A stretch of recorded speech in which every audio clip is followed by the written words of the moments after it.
Hello, my name is Shimona Collins.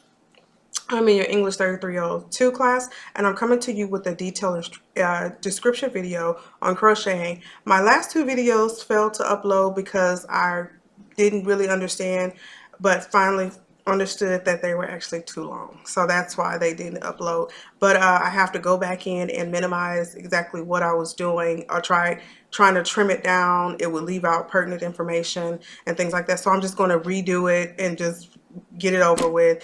So I'm coming to you today with a descriptional video of crocheting. It's something that I thought would be very interesting to do, to kind of go step by step. It's kind of hard to kind of write it out and inscribe it on paper because it's crocheting and it's something that you're actually interactive doing. So I just want to first, start talking about crocheting. I started crocheting about 5 years ago. It's something that I really always wanted to learn how to do, but I really started to take a passion for it here recently, and I really just started to really move past the boundaries of just normal crocheting, and I'm so elated that I stepped out of my comfort zone and actually did it. My mom started doing it as a little girl, but I never took interest in it. But now that I'm taking interest in it, I just want to share with you some step-by-steps as far as crocheting go. So first, I will start with crocheting. So before you start crocheting, you first need your yarn is very important to crocheting, especially if you are, if you are starting to do crocheting. In order for you to anybody to understand crocheting is very pertinent. Yarn is always pertinent to crocheting. Secondly, let's start with hooks. I have 3 hooks here that are particularly my favorite that I love to use. They're all different size hook. You have here the K hook, the J hook, and the H hook. Particularly, just depending on what size you want the actual product, you will use one of these hooks. They're all by size. The actual K hook is my biggest hook. It doesn't look like it, but it really is. But once you hold it in your hand, you can actually feel the difference. This is a long straight edge pattern with a kind of a flat bed in the middle with a hook on the end. So before you start crocheting, you have to understand the verbiage of crocheting. Crocheting first, starts with just really simple techniques. I'm going to show you here. Before you start crocheting, you always start with a slip knot. Some people may just call it a regular knot, but in crochet lingo, you call it a slip knot. It's because it helps you understand the verbiage of crocheting. You always want to start with the beginning of or end of the actual yarn. You start here. You can either tie it and make a actual slip knot where you actually put your hook through, or you can actually use it. You can actually use it with your with your hook and do a slip knot here. So really quickly, I just want to go into crocheting. I just want to show you, just trying to give you some information as far as verbiage, things like that go. I typically thread my crochet around my hand like it's an actual a threading machine, because it helps me control my actual yarn a lot better, so that way it's not slipping away from me or not getting away from me. So I actually have the control of putting it through my hand, so it's control. Before you begin to crochet, you must start with a chain. A chain is a row of chains. It looks just like a chain, but it's called a crochet chain. It's a chain of chains in a line that you actually use, and when you crochet, you actually have to slip through the actual chains or holes in the chain in order to make a full crochet.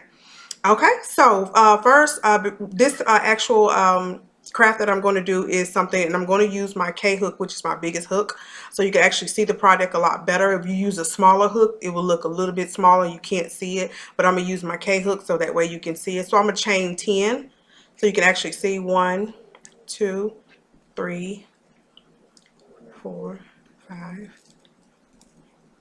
6, 7,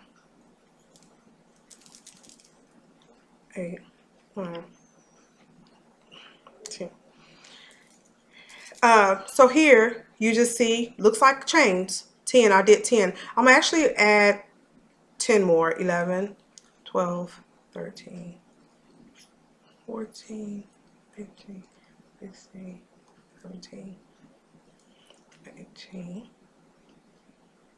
Sometimes you'll lose your thread or your yarn sometimes, but that's no problem. You can go back in, hook it up. So it looks like an actual chain. Looks like a change. The next description I'm going to give is called a slip knot, and you join both ends together and you form a crochet. What is called a join together.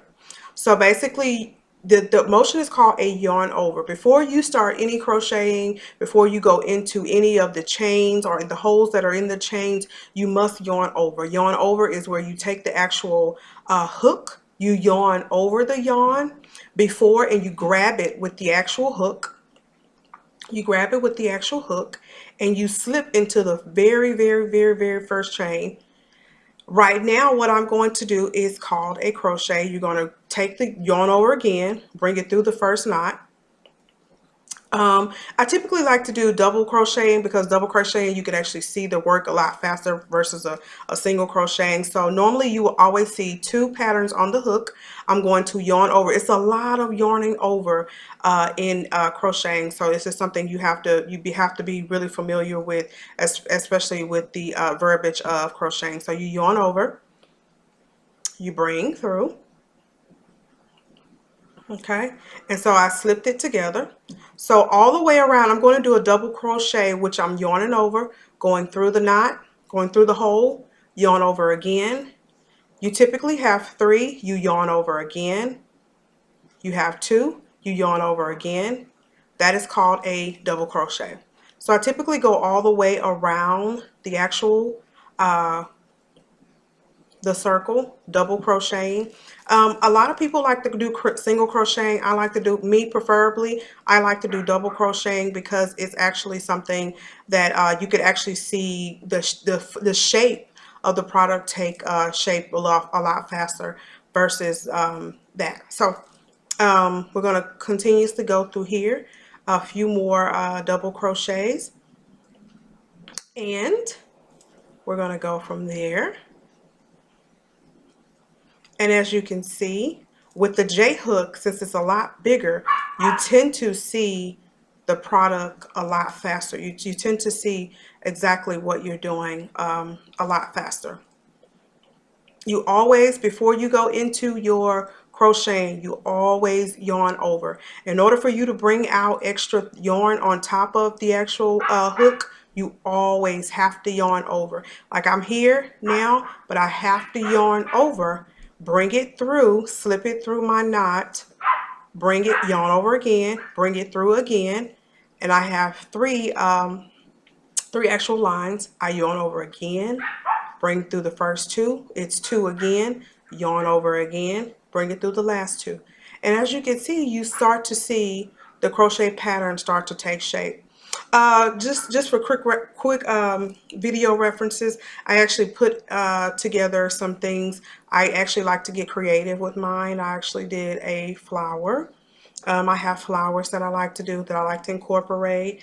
I actually done baby booties. Super cute. My biggest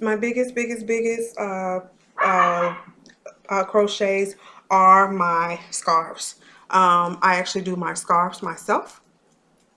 Very neat. I take a lot of pride in my work.